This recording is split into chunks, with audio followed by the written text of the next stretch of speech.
Welcome to the Doc G Show, a radio show cluster. Without further ado, critics have said he has the face for radio and a voice for silent films. Your host, Ben Doc G Gordon. And we are on the air. Welcome to the Doc G Show. I'm your host, Doc G. With me, as always, the one, the only, Mikey Maximus, the Furnicus. Say what? Charette. Dr. Gordon, what's up, sir? Feeling it, Mike. Spring has sprung. Spring is sprung. It has, indeed. Loving it. Yes! Loving it. It's vibrant, Mike. It's my time of year. We're getting into the height of my time of year. How you doing, man? I'm doing great. I feel good. Good. I feel good. On a scale of 1 to 10, what are we looking? Yeah, 8.5. My usual. Okay. I feel good. I'm like at a 5. Jeez. I'm looking. Yeah. I'm looking California, feeling Minnesota, as Soundgarden would say. Nah, not really. I'm okay. We'll go 7. Yeah. We'll say 7. Tom Brady roast get to you? No. We'll talk about it a little bit later. Okay. You know, okay. I was fine. I just don't know why Tom would do that. You know. Yeah. No. But I mean, most of the jokes were funny. There were some that I was just like, sort of sucked. Yeah. That fell flat. But anyways, Mike, we don't need to talk about a show that's not ours. Let's talk about a show that's ours. True.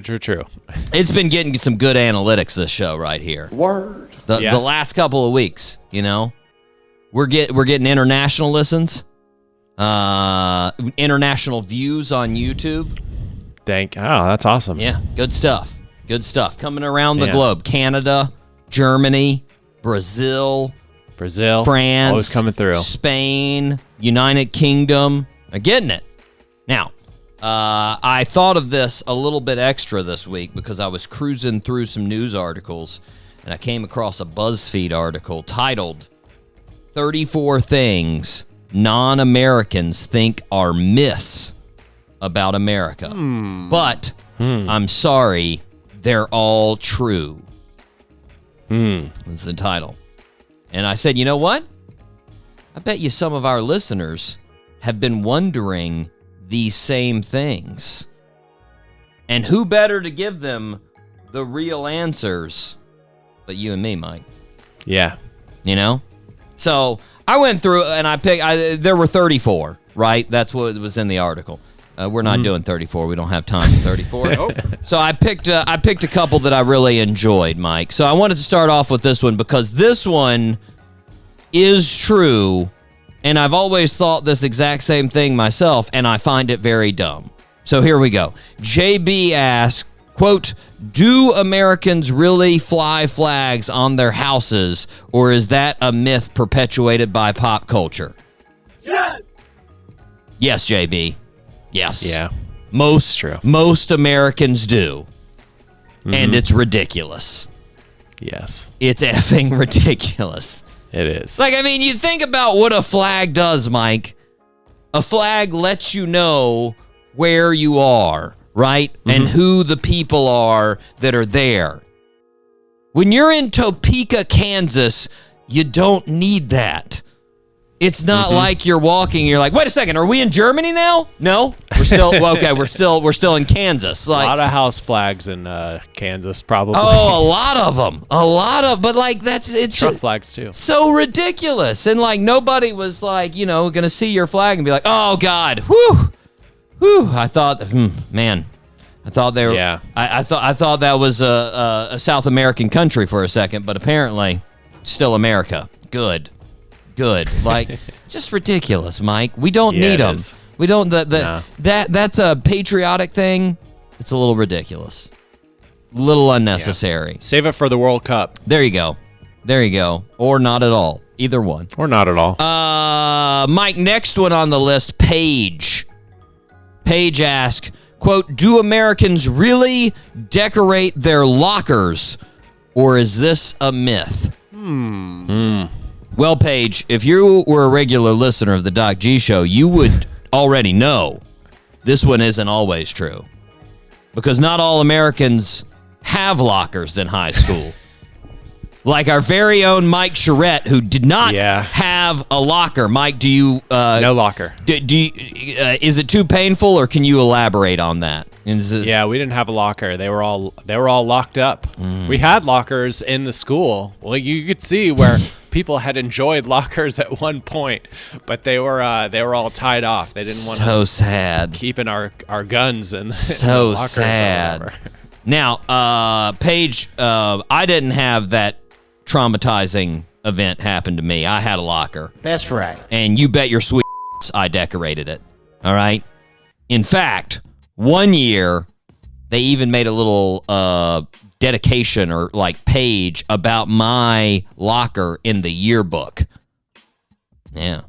Because my locker was dedicated completely to Michael Jordan, Mike. Just all Michael Jordan Nice. pictures. Okay.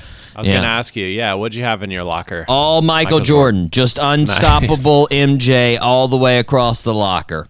Yeah. Yeah. That's great. That happened, Paige. That happened. So, yes, there are folks that decorate their lockers. Definitely happens. Doc G, any pictures of this locker decoration? Well, I mean, I can go back into the annals of history there, Mike, and find that yearbook somewhere. And yeah, if you want to see it, I can find it. Although that will, I would really enjoy. Okay. I would really like to see your locker decorations. All right. Yeah. Next time, I'm gonna go find it.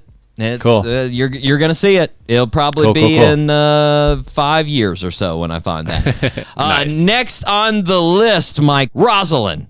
Rosalind asks, "Do Americans really eat donuts for breakfast, or is it just a TV myth?" Rosalind, I will answer this by saying, if it's unhealthy, someone in America is eating it at some time of day. That's a fact. So yeah. yes.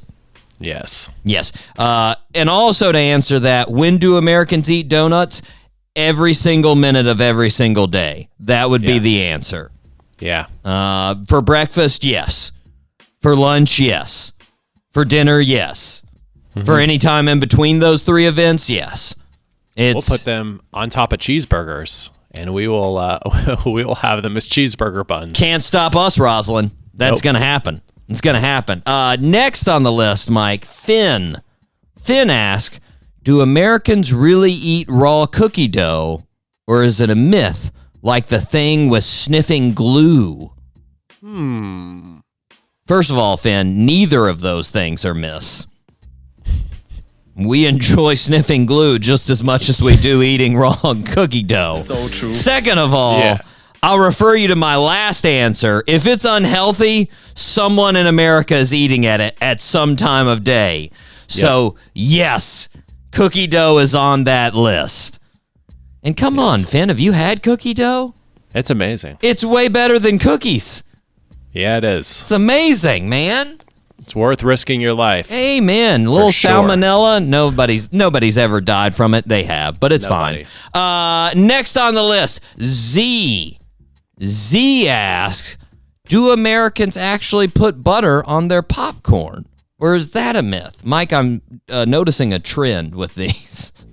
It seems the rest of the world is amazed by our fatness. So true. Well, Z, if you were a regular listener of the Doc G Show, you would already know this is true. That's right. Second, I got to ask, who's out there eating popcorn with nothing on it? It's gross. That's a fact. It's the same appeal as eating packaging peanuts. I mean, it's gross. Come on. Just plain popcorn? Ugh. No, thank you. No, thank you. Next on the list, Mike, another surprise, another food question. Kara asks, do Americans really have bacon with pancakes? Yes. Or is this just a myth? And come on, why wouldn't that be true? Who's not eating bacon with their pancakes? Yeah. Come on, that's just a salty, sweet treat there, Kara. What are you doing? Yeah. Then, like Mike said, you put those together, guess what? You got a McDonald's McGriddle going. Yep. Boom. It's a great sandwich. Boom. Last one on the list, Mike. Paige, this is another page. This is not the same page. She asked, do Americans really say, have a nice day? Or is that an urban legend? Word. That was sort of surprising to me, Mike. Yeah. I will say, Paige, sometimes we do. That is, of course, if we want you to have a nice day. That's a fact. If you're a we won't say have a nice day. So, listeners, I hope you have a nice day. We're going to get that day started by firing this show up. Mike, are you ready to fire this show up? Let's fire it up, Doc G. All 3 engines up and burning. 2, 1, 0, and lift off. Mike, we have a fantastic show. We have the lead singer of the pretty new band, the Georgia Thunderbolts, Mr. Cool. TJ Lyle is going to be on the show with us. They've got a new album coming out August 23rd. It's their second album. It's going to be fun talking to him. But first, we need to start where we start. Birthday suit. Happy birthday, Mr. President. Mike, I'm going to be honest. I have lost track of your scores. That's okay. You know, It's you're probably for the best. You were traveling the world, aka New York, and I lost it when Claude was on the show. So don't worry. Next week I'll have them. I'll have your numbers back. I'll have your numbers back. But this week, these are some tough birthday suits. Okay. I'm not sure. Now, here's the thing, Mike. I was writing down the birthday suits, and at first I accidentally did the 7th instead of the 8th. And actually, the 7th were even harder than the 8th birthday suits. So luckily, they got slightly easier for you, but they're still pretty tough. I'm not sure if you'll get any of these. They're not in your sweet spot, you know? Yeah. I'm not sure what your sweet spot is, but these are not Basketball and yeah. There's one. There's definitely one. I mean, when you pulled out that Chet the other day, nice. Yeah. Nice. Thanks. I was the This only one, this first one may be slightly embarrassing if you don't get it. So All right. work Some hard. civil rights activist, probably. President. Okay. Definitely not going to get it. Here we go. Born on May 8th, 1884 in Lamar, Missouri. He became president on April 12th, 1945, after Franklin Roosevelt passed away during his 4th term in office. Just 116 days into his presidency, he approved the dropping of atomic bombs on Japan. He won a second term as president in 1948. Name that birthday suit wearer. I'm going to give you a pop culture reference, Mike. Do you remember the movie with Jim Carrey where the cameras followed him around and it was a fake set that he grew up in? What was that called? I know the name of the movie. So, what is Harry it? Truman. There Harry it is. S. Truman. Yeah! Yes. Nicely done. I got the first name right? You got the name right, Harry All right. Truman. That's S. it. Truman, right? Yeah. All right, cool. Look at you go. You don't get extra points for the S. I'm sorry. That's But- okay. But yes, there it is, man. Nice. You just had to give you a little Thanks. little pick Thank up you. there. Just get a little reference. A very but yeah. popular movie with the name directly in it. Yeah, hey, I didn't, but just like I appreciate it, though, just Doc G. like Thank you. Pictionary, Pictionary, or that other. I didn't actually give anything about the name, so Okay. There you I go. appreciate it. But yeah, Harry Truman, man, a hard spot to be in, man. You come in after a president that's literally been in 4 terms. You're the guy that's coming in after that. That is some big shoes to fill right there. Mm-hmm. And then on top of that, 100 days into your presidency, they're like, oh, hey, by the way, we've got this most damaging explosive weapon that's ever been created, and we got to use it. Are you cool with that? Like that? Ugh. Jeez. That's That's a lot. I'd be like, I did not sign up for any of this, guys. And they'd be like, yeah, you did. You were on the ticket. And I'd be like, somebody should have told me then. This is way more pressure than I wanted. But regardless, he got it done, and got a second term. They didn't think he was going to get that second term, but he came from behind. Give him hell, Harry. That was one of the slogans that they had for old Harry as he was going through his second, as he was trying to get reelected. But happy birthday to Harry Truman. Yeah. Let's see. Would have been, do the math here. Oh, would have been his 130th birthday. Or 40th. 140th. 140th. Surprisingly did not live to that old. But, yeah. Anyways, Mike, are you ready to rip some headlines? Let's rip some headlines, Doc G. It's now time for Rip from the Headlines. Big news. Netflix. Tom Brady roast. Yep. Did you watch it, Mike? No. Okay. I saw a couple clips. Saw some clips. Yeah, I saw some clips. Honestly, that's probably all you needed. Yeah. I mean, it's a roast. It's the same deal, Mm-hmm. But it was live on Sunday night, hosted by the one, the only Kevin Hart. Mm-hmm. There were all kinds of digs, Mike. All kinds of digs at Tom. They hit him on breaking up with his pregnant girlfriend there, Bridget Moynihan, or wife. I can't remember if his wife or girlfriend, whatever. Broke up with her. They made fun of him for the Giselle going out with the jiu-jitsu trainer. There was a joke of like he could beat your while eating hers out or something like that. And I was like, that's gross. It's unnecessary, But apparently the thing that drew the line for Tom was a joke about Patriots owner Robert Kraft. That was where he actually, I don't know if you saw that, Mike, but he got up, and that was where Jeff Ross was telling the joke, and he came up to Jeff Ross. People thought there might be like a Will Smith moment there for a second. They were like, oh, no. But he just went up to him and went into his ear and was like, you get out. And, okay. Yeah.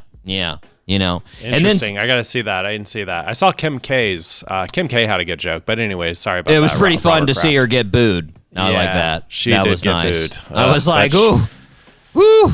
That was. She got the applause afterwards, though. She had some good bits. I might give Tom a better joke though. It was easier for Tom at Kim Kardashian because Kim Kardashian was once married to Kanye, so that's pretty easy to make fun of. Yeah. all you got to do is be like, well, you were married to Kanye. Yeah.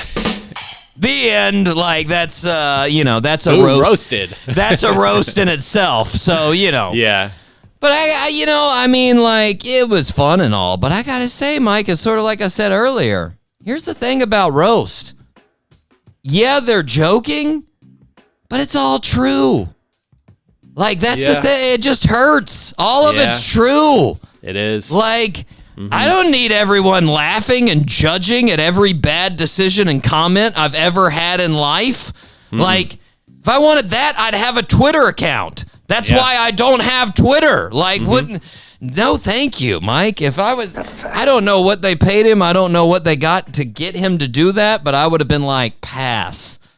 I'm a millionaire that everyone likes, so I'm going to stick with that. I'm fine. Like, no, thank you. Yeah. Mike, did you see The Fall Guy? No. I saw the poster for it. I didn't see that. Yeah, last week, Ryan Gosling's much promoted movie, The Fall Guy, came out, and he's been promoting that thing like insanely, Mike, just all over the place. But it didn't do that well.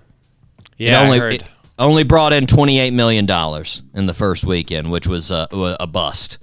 Yeah, I heard he didn't use guns in the movie. He didn't use guns. No guns. I don't think that was it though. I think it just busted because it's a movie and people don't go see those anymore. But if you're Ryan, there's only one way to recover, Mike. Only one way to recover.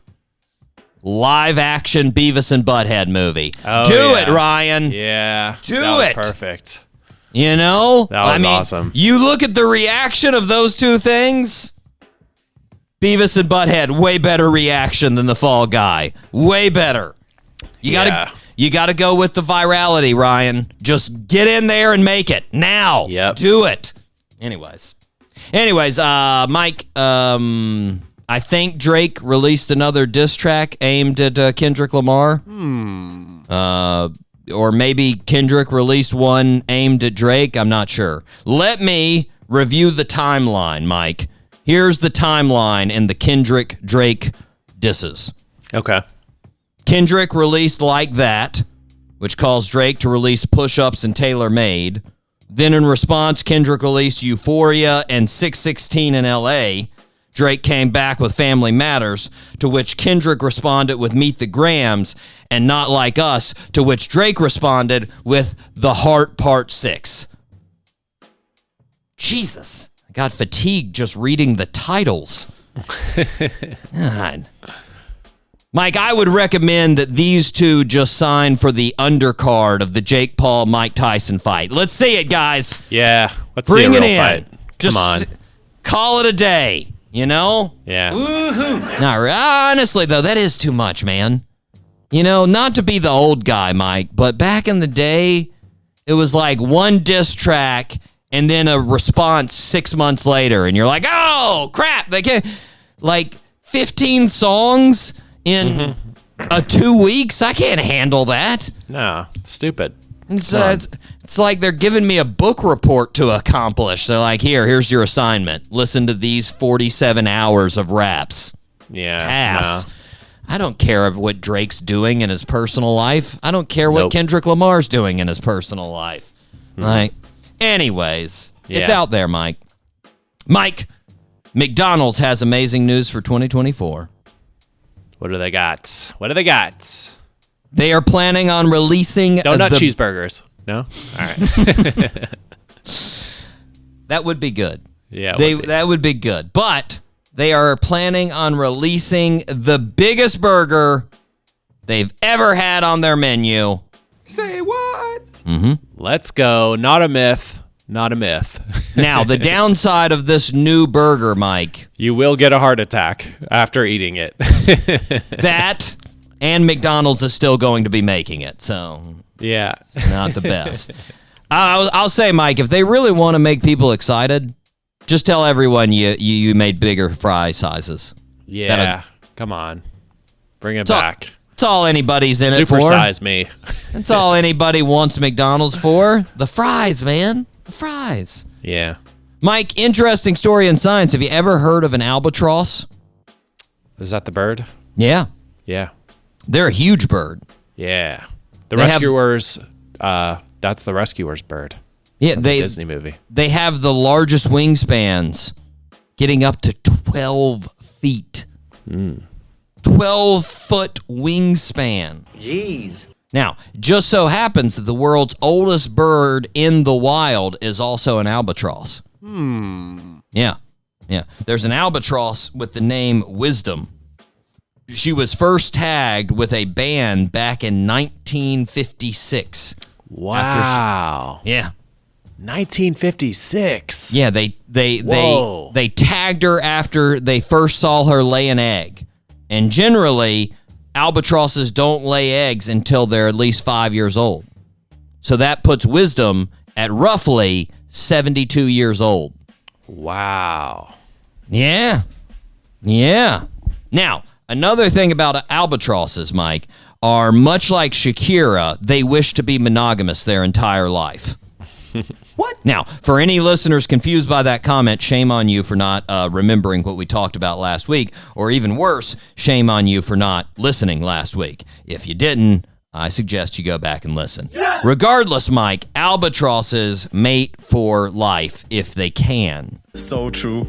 And Wisdom has been shacking up with another albatross named Akiyakame. And Akiyakame has been her mate for the last several decades. Sadly, it seems like Akiya Kame is no longer living because he hasn't been spotted for the last 2 nesting seasons. Yeah. But, Mike, to the excitement of the researchers, that hasn't stopped Wisdom. Apparently, Wisdom has been spotted socializing with other male birds. Sweet. That's awesome. Yeah. Happy to hear it. Look at Wisdom getting out there, dating. Yeah. Dating again. She looks good for her age, too, by the way. Just did a little Google. 72, single and ready to mingle, man. You get it, Wisdom. Looking good. Hopefully she's got enough. She's got at least one more egg in her, you know? Shout out to Wisdom. Mike. Shout out. Met Gala. That was Monday. Yeah. I'm guessing you were watching real close, all the fashions. No, I did see Pam Anderson. I saw her. Broke her rule a little bit. She wore some makeup. She said she was never going to wear makeup again. She wore a little bit. I couldn't tell. She went light, you know. Okay. Just a little bit. Yeah, she doesn't look like it.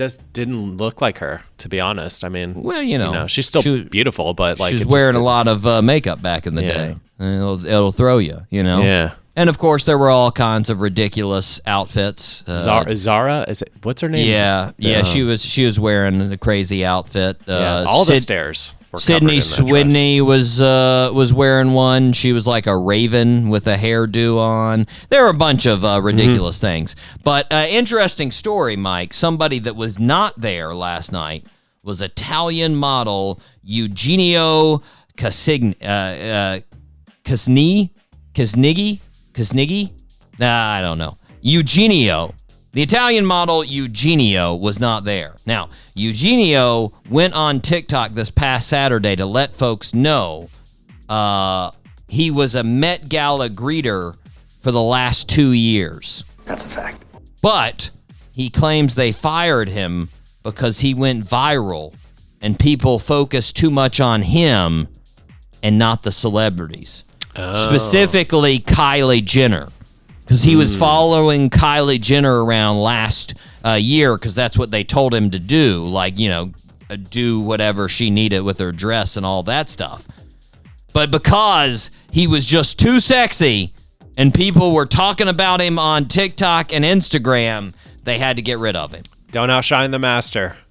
Exactly, Mike. And, you know, Eugenio, I want to talk to you right now because a lot of people can't relate to your problem of being too attractive, but I can totally relate. Yeah. The number of times, Mike, I have been excluded from a job because I'm just too attractive. You know? Little known fact, Mike, they were going to add me to this Smartless podcast with Jason, Will, and Sean, and then they were like, no, this guy's too good looking. We can't risk it. He will take over this thing. We can't let it happen. So I understand, Eugenio. Me and you. Yeah. Solidarity. Mike, are you in our group? Are you too sexy? Is that? I mean, I don't know. What do you think? Yes, you are. Mike, come on. Self-confidence, bro. Thank you, Doc. Get it. Mike, you know Bon Jovi, right? Oh, yeah. Legend. Yeah. He made some big news this past week. Made some big news. Bon Jovi news. He let folks know. He sort of referred to his infidelity. Oh, because he's sort of famously been married to his high school sweetheart for the past 35 years, and he's still married to her. But he said in this interview, Mike, he said, quote, "I'm a rock and roll star. I'm not a saint. I'm not saying that there weren't 100 girls in my life. I'm John Bon Jovi. It was pretty good." Word. And I got to say, Mike, I was like, 100 women? And he's married? I'm single and I'm still working on one.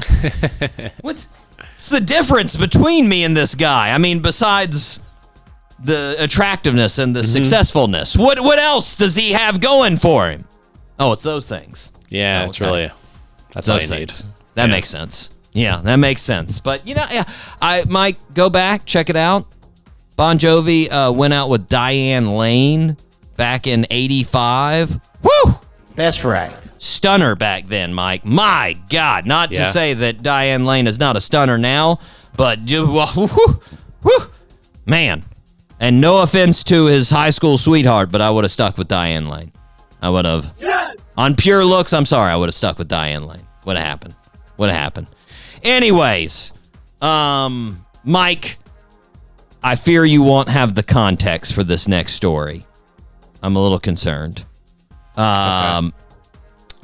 Miranda Lambert. You know Miranda Lambert? Yeah. Singer. Yeah, country singer. She's done some things. Yes! Miranda Lambert is helping launch a new benefit concert on October 5th in Nashville. And it's blending her two passions, music and dogs. The concert will be at Nashville's amphitheater, and net proceeds will go to her dog-friendly organization, the Mutt Nation Foundation.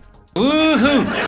Mike, we're crossing our fingers. If the concert is a big enough success, it may be able to offset dog deaths caused by Kristi Noem. We will see. You did get it, Mike. No, it's just funny the way you set it up and the punchline. It was a good bit. If you don't know, listeners, if you don't know, I'll introduce it to both of you at the same time. Kristi Noem is the governor of South Dakota. And as the governor of South Dakota, she had a book that just came out, an autobiography. And in the book, she tells the story of how she shot her own dog because it wasn't a friendly dog. Word. Not surprisingly, Mike, she's gotten a little bit of blowback the last couple of weeks about that. And, amazingly, she has not taken it back. There's been no, retraction of, I apologize for doing that. No. She actually tripled down and said that Joe Biden should have his dog shot because it's attacked several of the security guards, the Secret Service. And I was like, really? Really? It's probably not the way to go. Anyways, Mike, we need to take a break. We are going to be right back. But first, we are going to hear from our guest. This is none other than the Georgia Thunderbolts with Lend a Hand right here on the Doc G Show.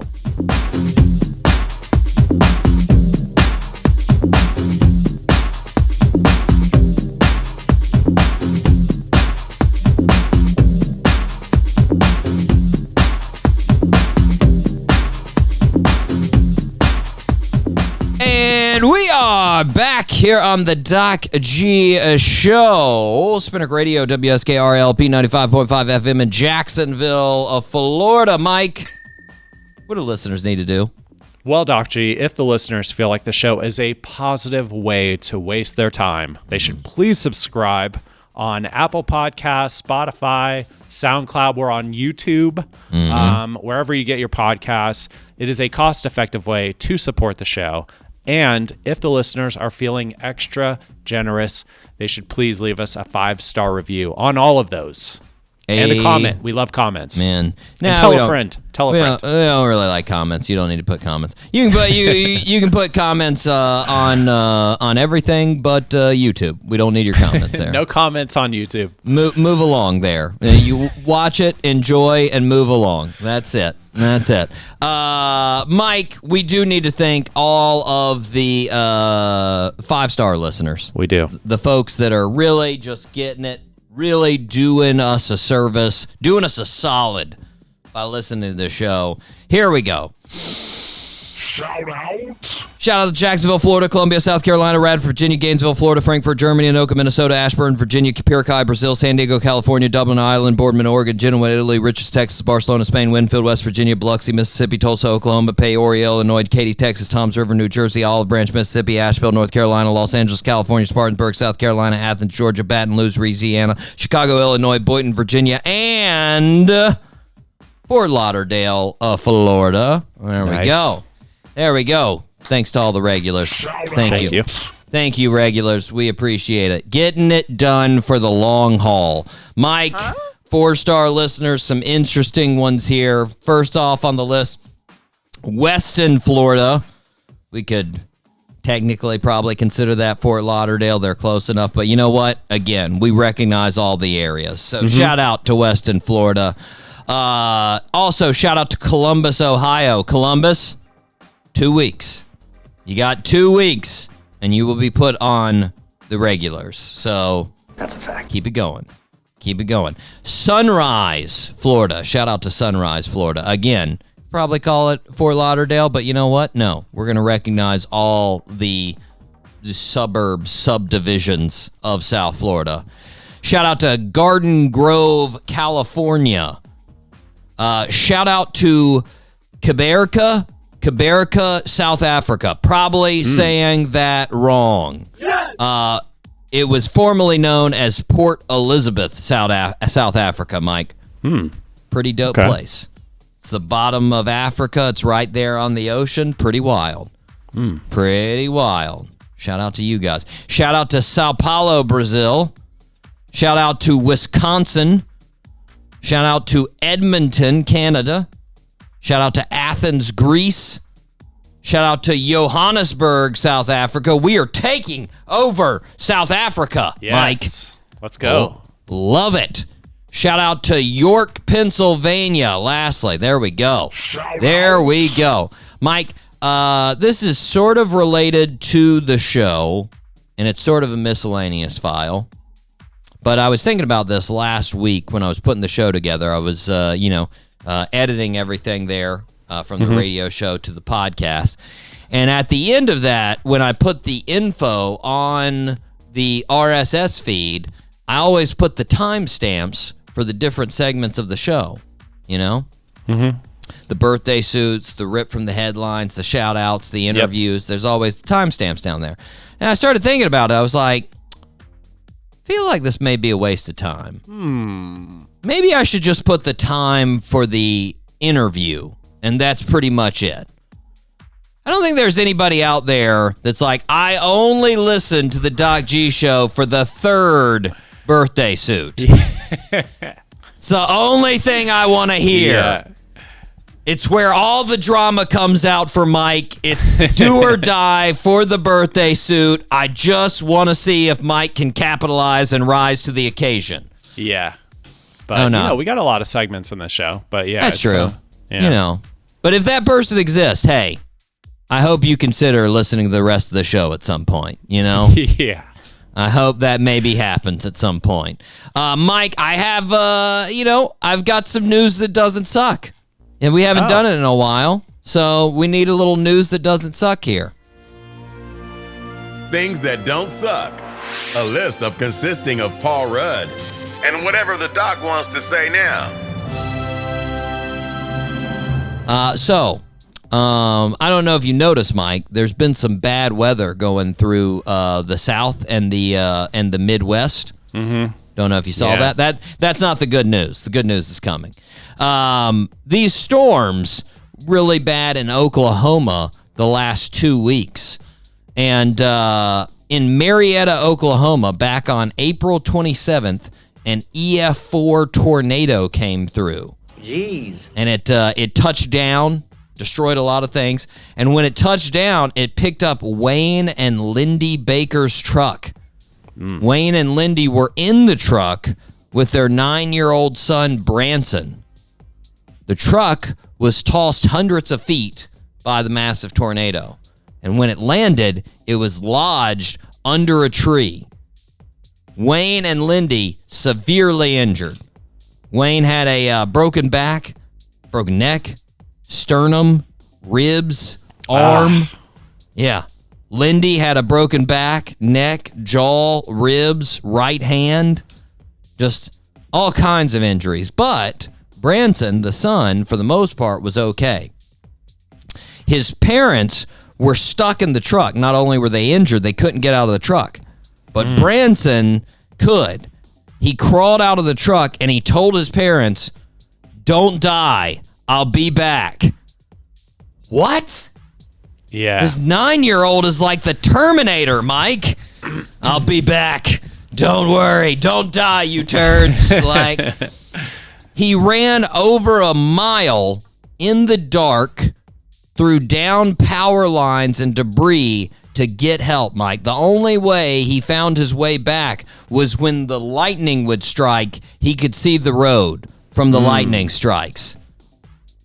Thanks to Branson, his parents survived. Yeah. Then just last Monday, Mike, his parents still in the hospital. Branson's baseball team had a game, and the team held a fundraiser for his family with the whole team wearing stickers on their helmets supporting the family. What does Branson do? Hits a mother effing home run. This story just keeps getting better and better. This kid is unstoppable, man. On top of this, awesome. Mike, Branson has a killer mullet. Woohoo! Yes. It is awesome. A killer mullet. So shout out to Branson, just getting it done, man. Just being the Superman of this family. Yeah, my parents know. They would have been goners in that situation. I would have tripped on the first power line and never made it out there. And my parents were like, you think he's coming back? No, he's definitely dead now. Just like us. This sucks. We should have got a better kid. But that Branson man doing it. Shout out to you, Branson. Shout out to you. Mike, we are going to take a break. We are going to be right back, but we are going to be back with TJ Lyle from the Georgia Thunderbolts right here on the Doc G Show.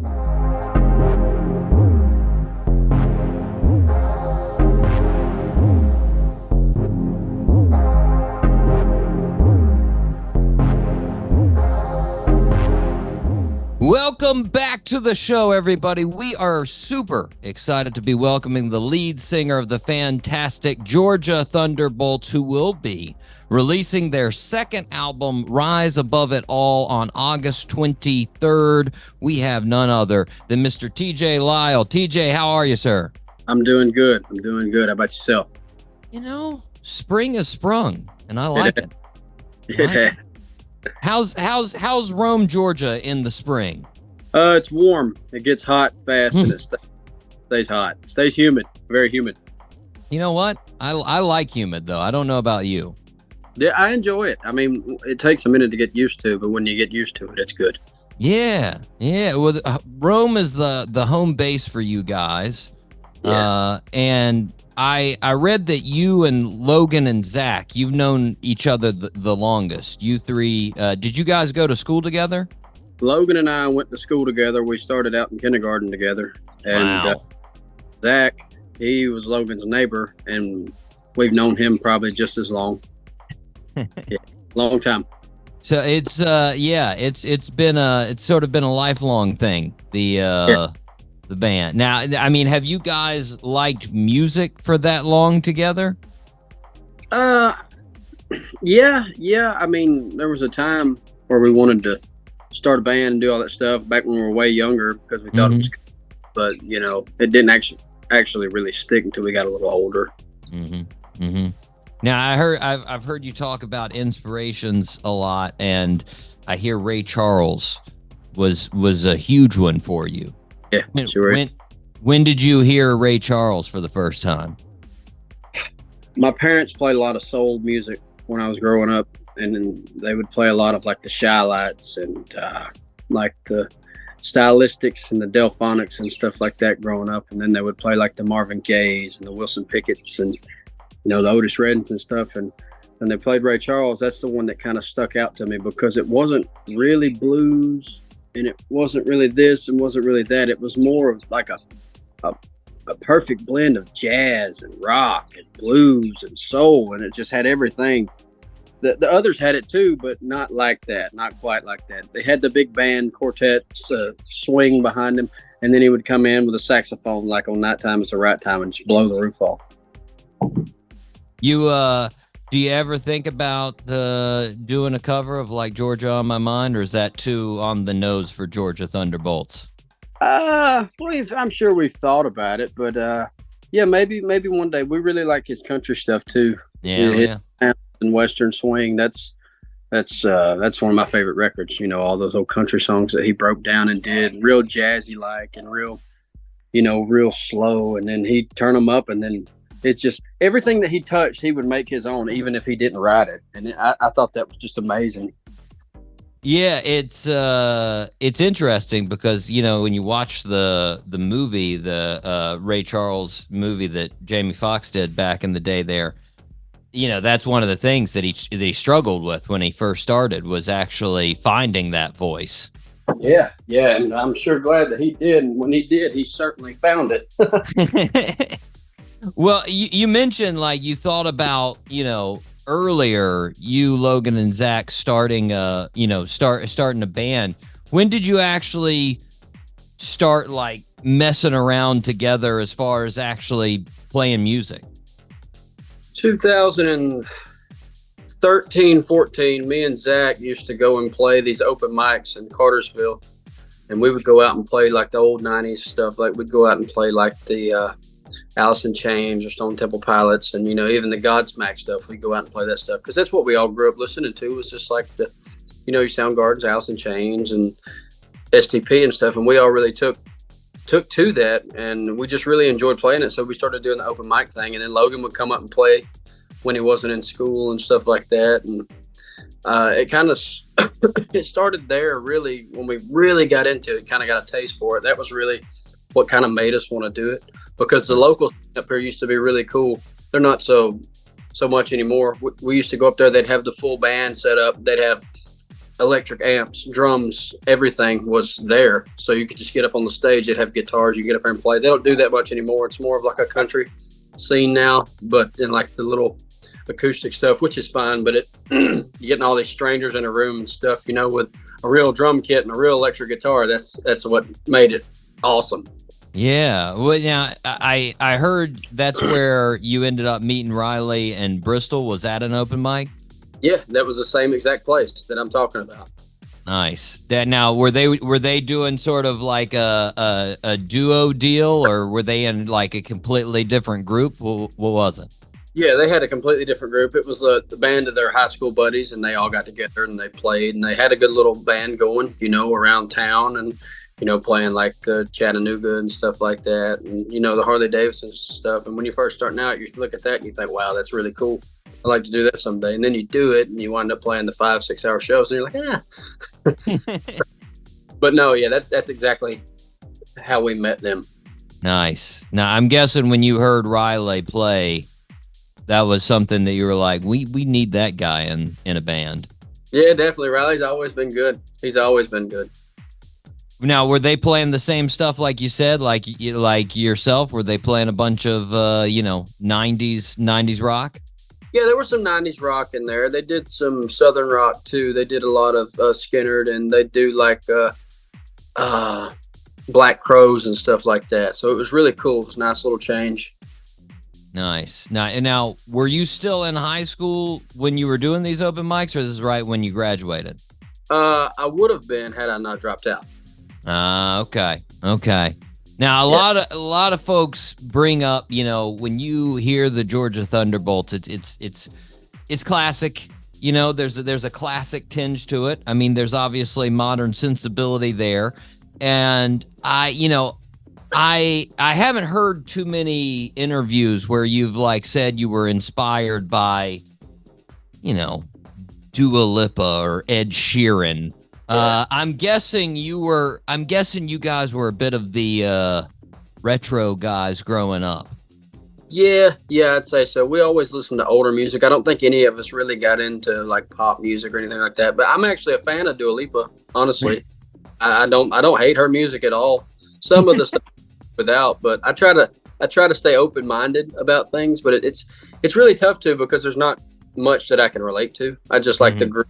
Some stuff, because I really get in depth when I listen to music and songs, and I want to know what they're talking about and what the times were like when they were singing those songs, Exactly. Well, once you guys got the band going, it seems like, everything that I see about you guys, it seems like you were really, focused on, pretty driven, pretty focused on the goal, like almost like there was no alternative. Was there ever an alternative at one point where you're like, guys, it's either music or I'm going for this degree in geography? That's what I'm doing. Like, was there anything else? No, not really, because music is all we ever wanted to do.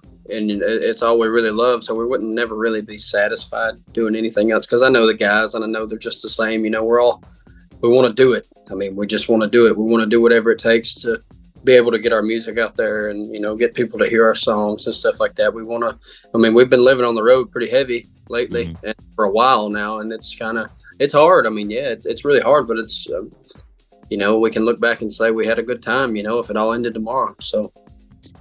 Well, now you guys, I mean, I would say like one of the big breaks of the band so far was meeting Richard Young from the Kentucky Headhunters.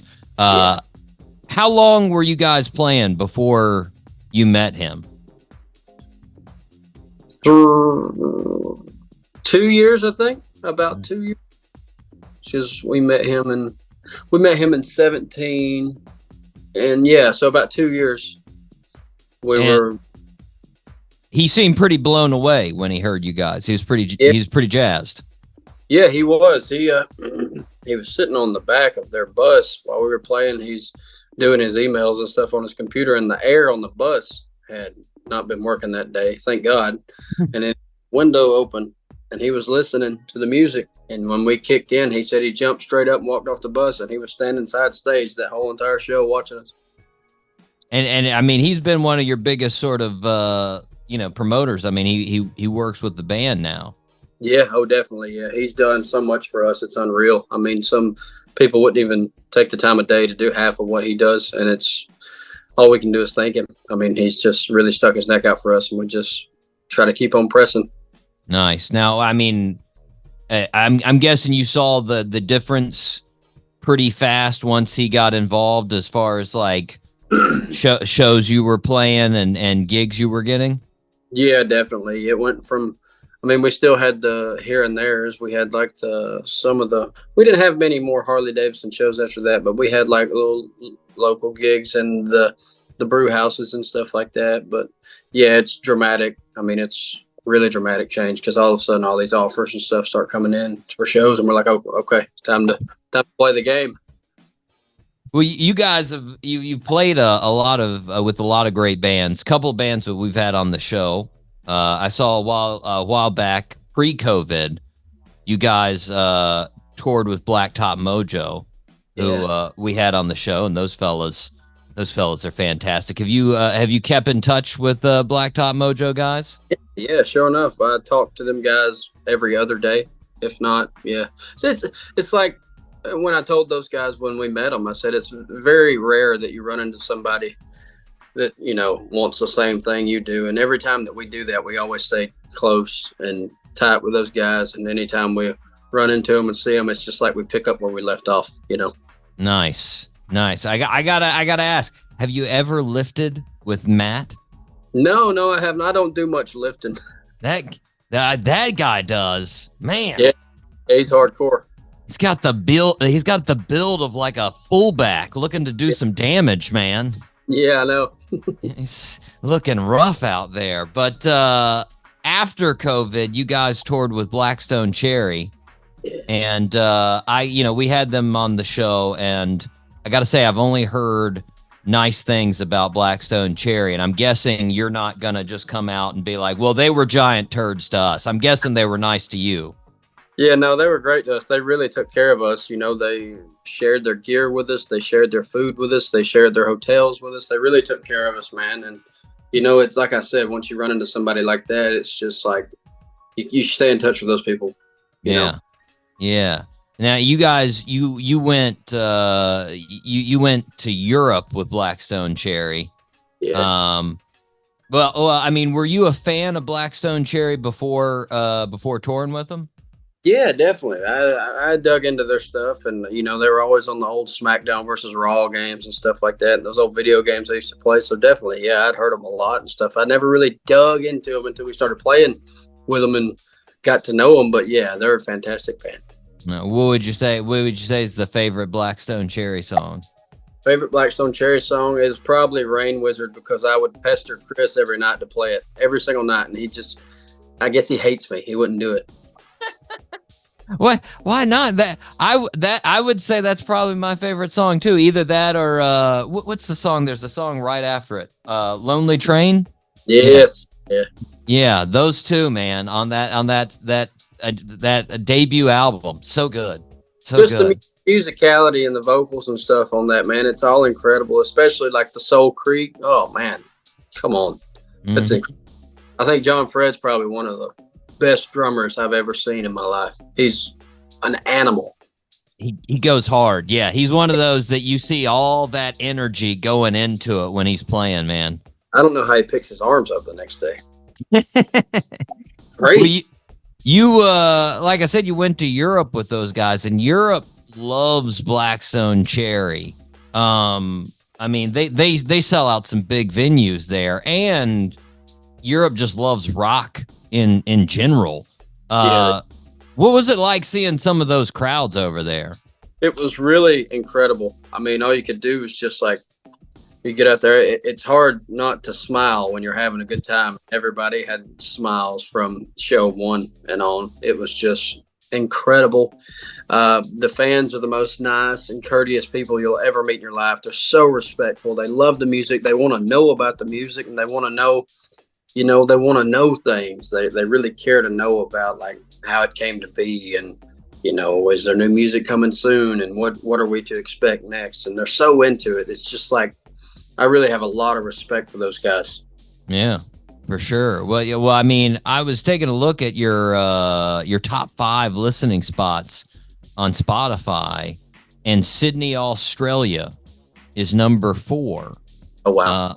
How far away are the Georgia Thunderbolts from taking a tour down under? Surely not too far. It's just if we can wrangle everybody and get them on the airplane for 24 hours.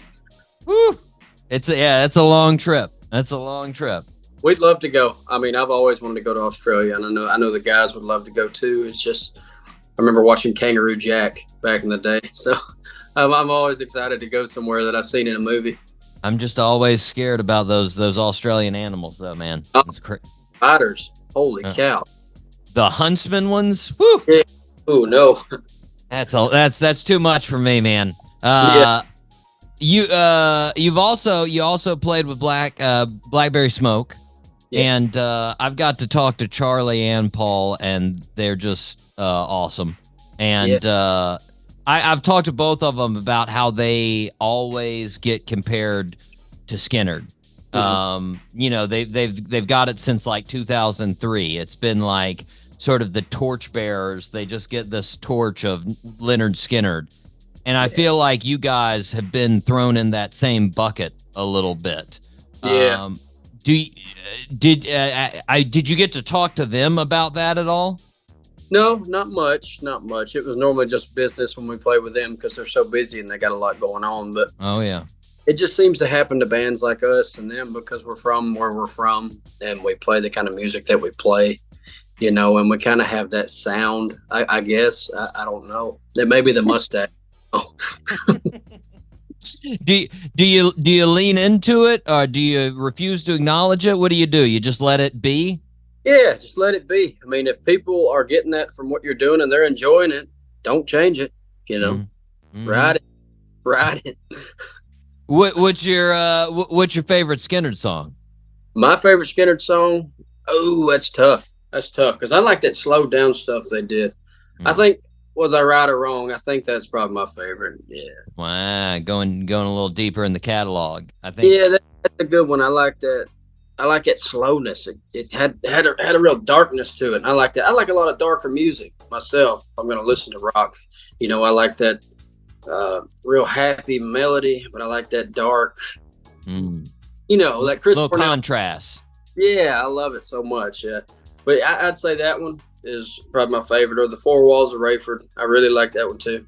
Man, yeah. I think I might be cliche. I might just have to say Sweet Home Alabama. Just yeah, it is one of the most popular one, that's for sure. It's just so good, man. The riff is so good, everything.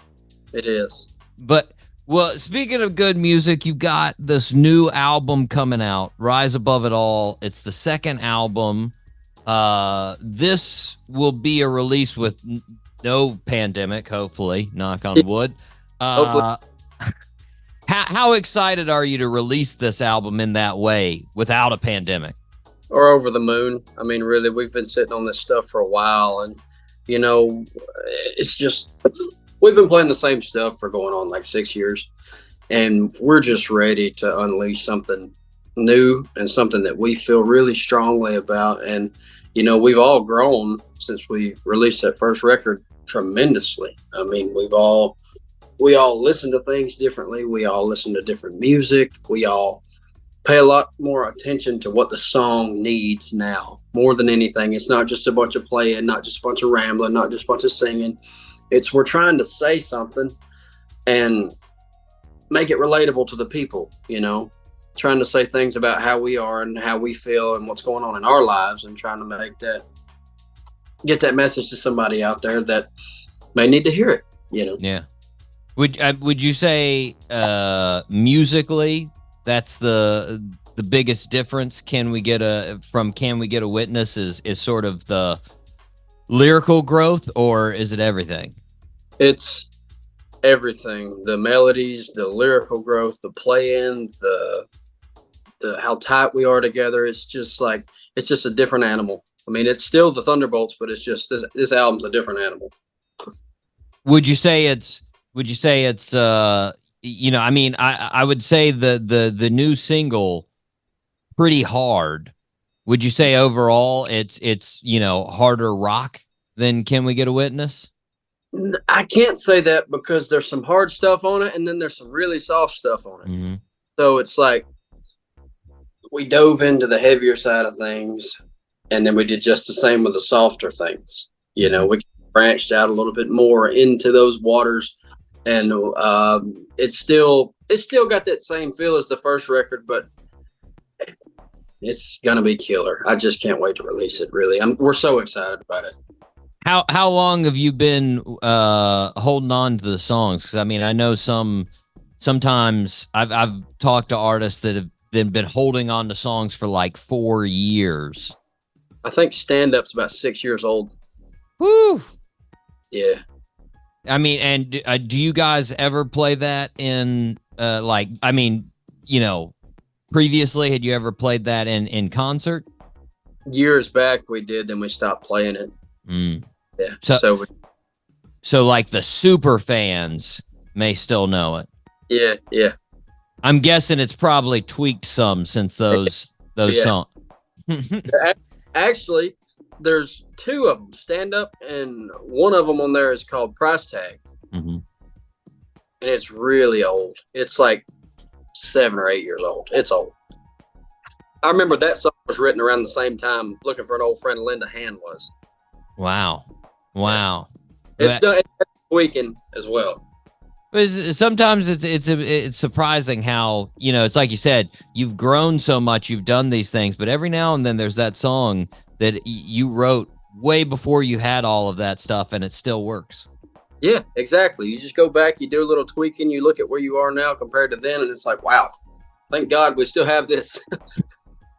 We didn't throw this in the trash. Well, as musicians, you know, I always think about this because if I were an artist, it would always get me. You guys walk this line of creating art that you want to create, but at the same time, if nobody likes the art you create, then you don't really have a job. So like, how nervous are you releasing music thinking like, ah, man, are they gonna like it? Is this gonna be good? Yeah, that's always a worry. I mean, you never really know what somebody's going to take up with. And, you know, we're really nervous because, you know, the music changes. Music changes every day. Mm-hmm. Changing every day. Something new comes out of left field, and there goes that, you know, and there goes what we thought was building up to something. It's gone. There it is. Everybody forgot about it. But we're hopeful because I think we have enough stuff on this to reach multiple different audiences. Mm-hmm. Mm-hmm. Well, I love asking this question about an album because I know you can't ask what the favorite song is on the album because obviously all of them are favorites because you wrote them all. But if I told you I'm gonna listen to a song from Rise Above It All, but I only have time for one song. What song would you give me as far as like an encapsulation that you'd be like, okay, listen to this. You may come back to the other songs later. Crawling. My Way Back to You. Yeah. That was a pretty fast answer. I like that. That's one of my favorite songs I've ever written. Nice. Yeah. When did you write that one? That was when we were actually in the studio and we were looking for one more song. And I had been racking my brain, trying to figure it out. Couldn't come up with nothing. So one day I just sat down. I put a capo on the guitar, which I never do. I sat down and I put it on. I was trying to find these really cool chords and stuff. And I've been listening to like a lot of Beatles and a lot of Chris Cornell. And I've been fooling around with those chords and stuff like that. And it come out and I sang the first line of the melody and it just flowed. And I was like, oh, well, this is something. We tweaked it, got in the studio. Everybody put their spin on it. And I think it's everybody's favorite song on the record. Wow. How long did it take you to, write the rough draft? 2 minutes. Wow. Just came. I mean, it came like a flood. Man, that I don't know how many times I've heard that from, so many big bands. It doesn't matter like what the song is, but that big song of theirs or their favorite, like that favorite song of theirs come in that sort of toss away fashion, Yeah. This one came so fast. I couldn't write it down fast enough. I couldn't think about it fast enough. I was scared I was going to lose it. So I kept playing it. And I was playing it while I was trying to hit the recorder on the phone. I was freaking out. Yeah. Well, we gotta keep an eye out for it, man. That one, it's gonna be good then. Yeah, What's the touring schedule look like up until the release? It's pretty busy. We got some here and there. Just trying to get this album out so we can finally get a big push, because we've been sitting with music for so long. But we still have some stuff here and there. We're playing with the Headhunters, and we've got some shows with Blackberry Smoke and. Maybe some more will pop up here and there. Yeah, I saw one there on the list there with Foghat.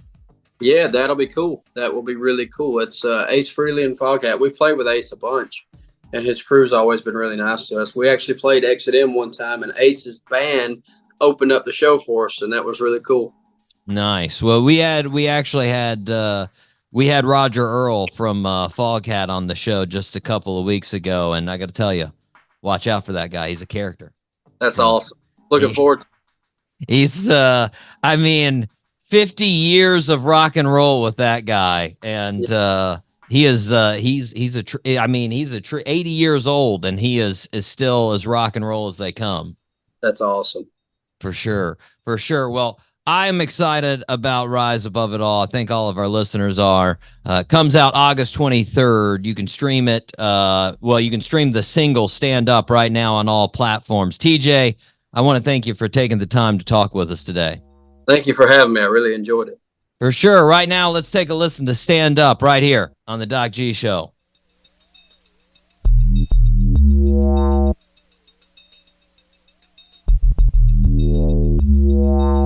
This is 95.5 Spinnaker Radio.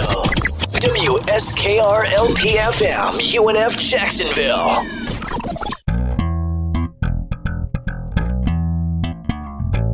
Hey, what's up? This Rock Montana. This Mucho Yellow. And this Rockin' Yellow. And you're listening to Doc G Show from 803 to 904. The best show on the radio. You dig?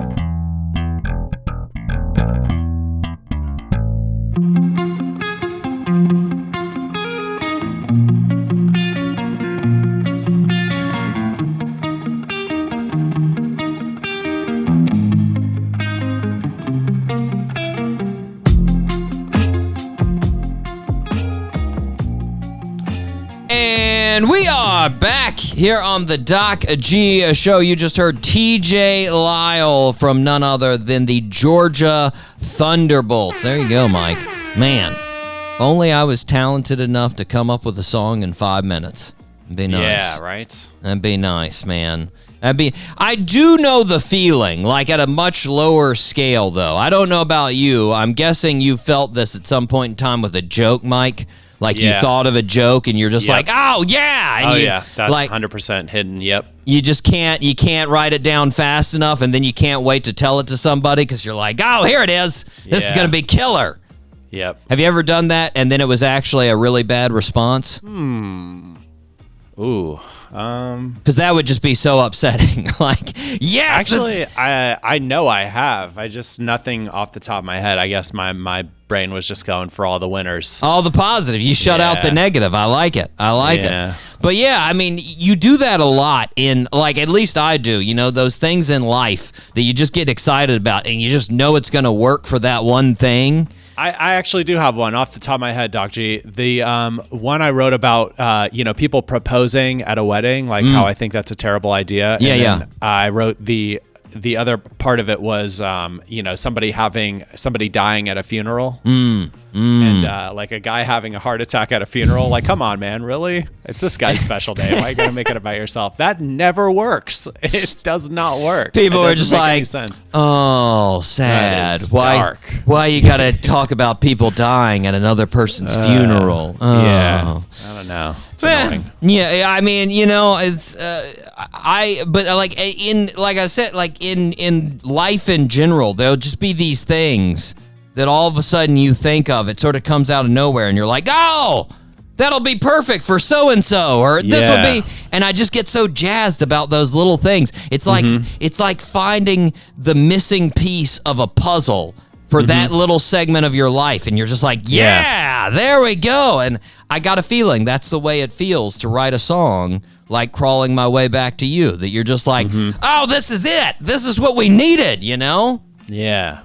But it's like I told him too in the interview. It's got it like, for me, that's got to be the biggest, the toughest thing as a musician, because you're walking such a line. Like with comedy, there's not really a question. You're there to make people laugh. Like you cater to their enjoyment. That's what it is. Whatever makes them laugh, that's it. Now, there are, of course, the comedians that are like, I do what I think is funny, and everybody thinks it's funny. But we know the bottom line. If people don't laugh, you're out of a job.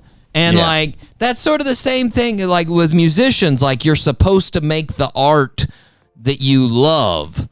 But at the same time, if people don't love your art, you're not a musician. You're going to work at McDonald's. Like it's gotta be nerve-wracking when you come out with a new album and you're just like, oh, are people gonna like it?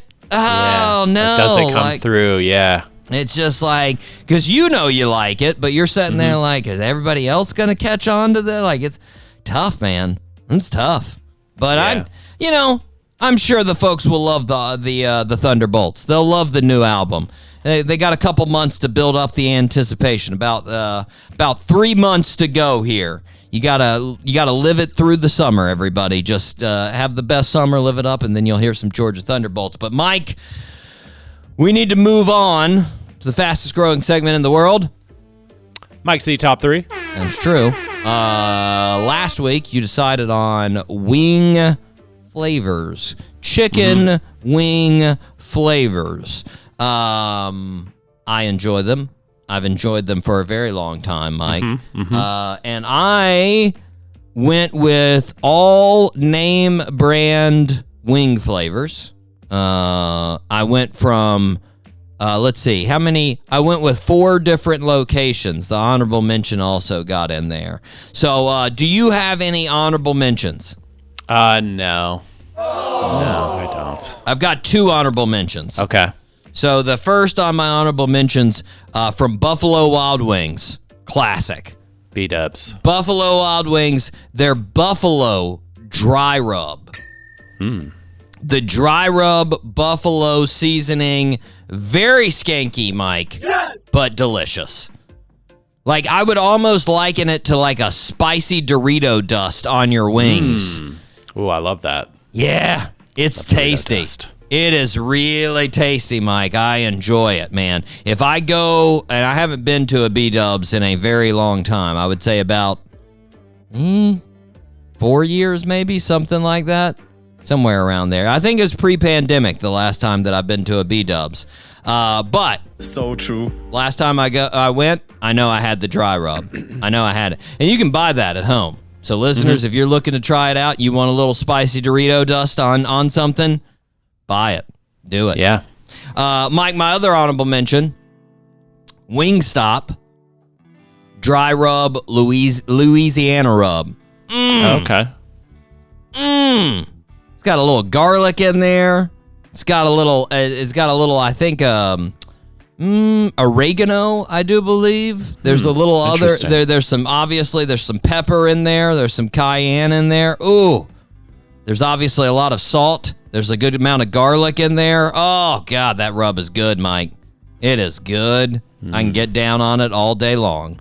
Wingstop. That their logo looks like the Jordan logo. I see it every day. It's pretty. That's a Jordan logo. It's pretty official, man. You got the little circle. You got the little wings on there. It's nice. Yeah. It's nice. Mike, my number three on the list. Original flavor from Outback. Say what? Outback. The Kookaburra wings from Outback, Mike. Kookaburra wings. Kookaburra wings, man. They've got a secret blend of spices, and I like it a lot. Yeah, they are good, Mike. You wouldn't call it a traditional wing. It is not like your normal like hot sauce. It is not a normal buffalo butter hot sauce. But I could eat like 400 of these. I have literally went to Outback, Mike, and just ordered wings. Just ordered wings. They're like, "What's your entree?" And I'm like, "No entree." And actually, but you got the bread, right? You still got the bread. Of course. Well, the people that I was with ordered entrees like normal people, and I was like, "I'm just gonna order these wings," And they're like, "You do realize you're not at Hooters, right?" And I was like, "Shut your mouth and get me my wings." Anyways, I'm a nice guy. Don't say that. Mike, your number 3.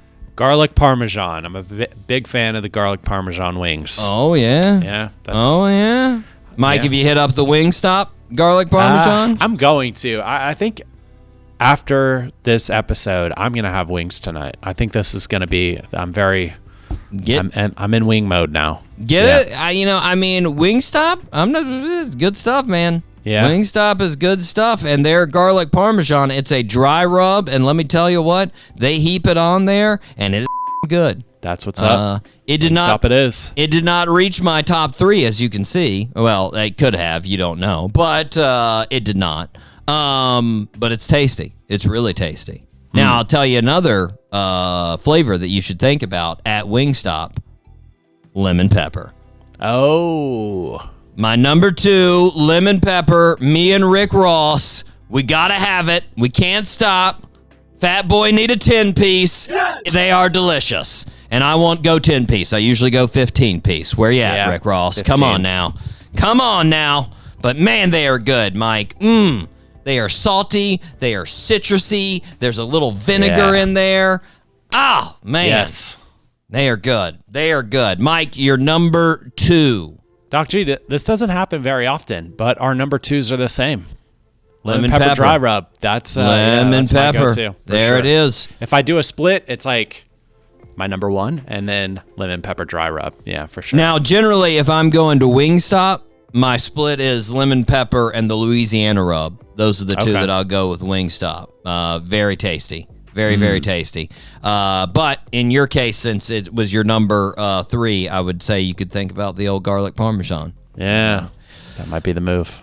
Mike, my number 1 from Wild Wing Cafe.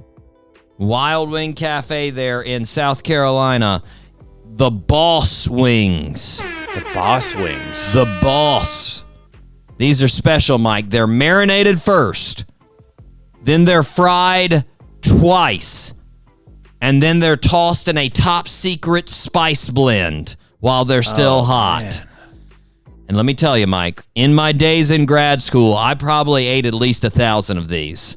I would definitely say I was up to probably 1,000. That's right. And it probably took off at least 10 years of my life, and I don't regret it. They were delicious. Oh, they were so amazing. Good. That really does sound amazing. The Boss. If you get a chance, man, You're riding through. They've got Wild Wing Cafe. Well, they're not just in the Carolinas. Nope. They're also in some other states. I know there's one here in Jacksonville. But I would recommend the Boss. Mike, you're number one. Number one for me, pretty classic. Pretty not boring, but it's classic. Like a tangy, creamy buffalo with blue cheese. Oh yeah. Yeah. Yeah. That's my move. Now the secret to an amazing buffalo, Mike, you know what it is, right? No. You know what makes it creamy, right? What is it? Butter. Butter? Okay. Butter. I mean, the best buffalo sauces, it's literally like half hot sauce, half butter. Ah, okay. I did not know that, and now I do. Not surprisingly, butter makes it better. You put that half of butter on there, and you're like, I can't stop eating these wings. Why are they so good? That's the reason. That's the reason, my friend. Now we know. You get a lot of butter on there, all of a sudden they start tasting super good. Yeah. Super good. Okay. And they are. You get a good. I definitely. I could put it on honorable mention, Mike. Should have put it on honorable mention. A classic buffalo wing. Yes. The only thing that I don't. I'm two things. One, if I'm gonna have a classic buffalo wing, you got to get them fried, and then you got to get them sauced, and I got to eat them within like 2 minutes. Because you got to get that great contrast of super crispy skin, but also delicious sauce. Yeah, you don't want them to be soggy. No. Like you get them from like Domino's. Oh my God, that's the worst. No offense, Domino's, but maybe we'll be on one of those commercials that they always, they're like, this person was talking about how product was, so we came out to their house and we amazed them. We're ready, Domino's. Amaze us with amazing wings. Bring them on. Come on now. Please. But, I got to be honest. Every time you get wings from Domino's, they're soggy, man. They're not doing it. They're not. That's one of the good things about Wingstop. I will say, Wingstop, most of the time, even when you pick them up, they're pretty crispy. They're pretty crunchy. They wrap them in like the aluminum foil and... No, they don't. But okay. I think they just fry. They just go deeper fry, man. Oh, okay. They get a harder crunch on them, So, anyways, nice. That and then the other thing with the classic buffalo that's tough. Got to make sure you got a lot of napkins, man. That's one of the reasons why I love dry rubs, because you don't have to worry about that. It's a good wing spot when they have a whole roll of paper towels. Yeah, you just go to the paper towels. Yeah. Amen. Mike, we have 2 birthday suits left. You are 1 for 1. I don't know if you'll get either of these. Now, one of them is in your spot of comedians, but it's a deceased comedian. Okay. It's been a while, so I don't know if you're gonna get this one or not. Here we go. Born on May 8th, 1926 in Queens, New York. Our birthday suit wearer was a comedian well known for his one-line insult jokes. Word. Probably the best-known insult comic there ever was. He was a regular on The Tonight Show with Johnny Carson, where he appeared in over 100 episodes. Jeez. Over the years, he had memorable roles in movies like Billy Sherbert in Casino, or being the voice of Mr. Potato Head in Toy Story and Toy Story 2. Name that birthday suit wearer. The legendary Don Rickles. Woo! There it is. Nicely done, Mike. Was it the Toy Story? I saw the acknowledgement on Toy Story that you were like, Toy Story cemented it. You were pretty sure with the insult jokes? The Tonight Show. Yeah. Yeah, you can pretty much guess if you see a clip from Carson, Don Rickles is going to be somewhere close. Yeah. Like, he's just going to walk in somewhere in some clip, and you're going to be like, is that dude always there? Yes. Yes, he is. Yes, he is.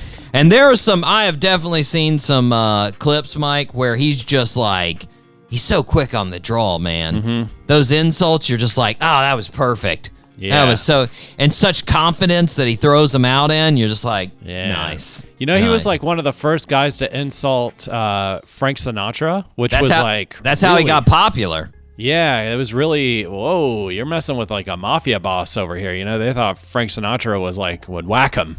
In this state. That was in Miami. That's where he started insulting him. Was in Miami, and Frank loved it. You know, because he knew he was just ribbing him. Yeah. So he told all the other comedians or all the other famous folks. He was like, go down there, get roasted by that guy. You know. Yeah. Now me, just like I was talking about with Tom Brady, I'd be like, hey, I'm not going down there. He doesn't need to roast me.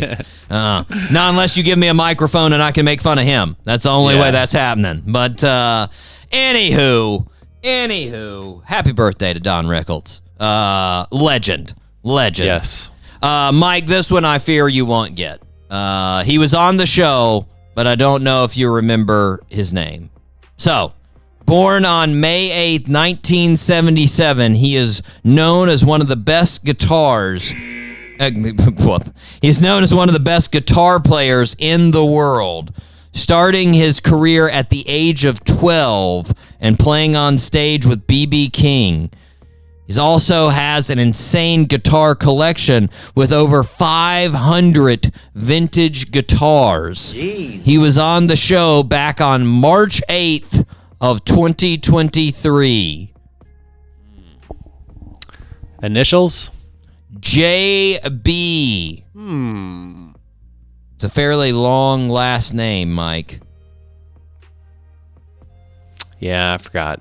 Yeah, I thought you won. Joe Bonamassa. Joe Bonamassa. Yes. Very, very popular guitarist there, Mike. And he may be coming back on the show. I may have just jinxed it right there, but or he may be listening to the show and was like, Mike doesn't know who I am? I'm not. Come on, Joe. Come back to us. Don't hurt the rest of us because Mike didn't know it was your birthday. Okay? My bad. Okay? It's all right. You got 2 for 3, Mike. That's I'll take it. Pretty sure that's up from last week. I think last week was 1 for 3. Okay. Yeah, that's right. You saved it. That was very exciting for the person that just listens to the third birthday student. He was like, is he going to go 0 for 3? No, he got 1. He got 1, everybody. Woo! Okay, I'll listen next week for 2 minutes. I can't wait. Mike, we need to wrap up the show. We've got some fantastic shows coming up. We have the one and only Pepper coming back on the show next week. I'm very excited. We've got Kaleo Wassman from Pepper, lead singer, lead guitarist. They are coming back around. They've got 2 months of touring with Iration. They're going to be in St. Augustine in July. Can't wait to talk to them. But until next week, we need to wrap it up. I have been your host, Doc G. With me, as always, the one, the only, Mikey Maximus, the Fernicus. Charette. Always a pleasure, Doc G. Thank you so much for having me, and have a nice day. Oh, thank you. Have a nice day to you, too. And listeners, all of you as well. And until next week, zip it up and zip it out. Zippity-doo-dah.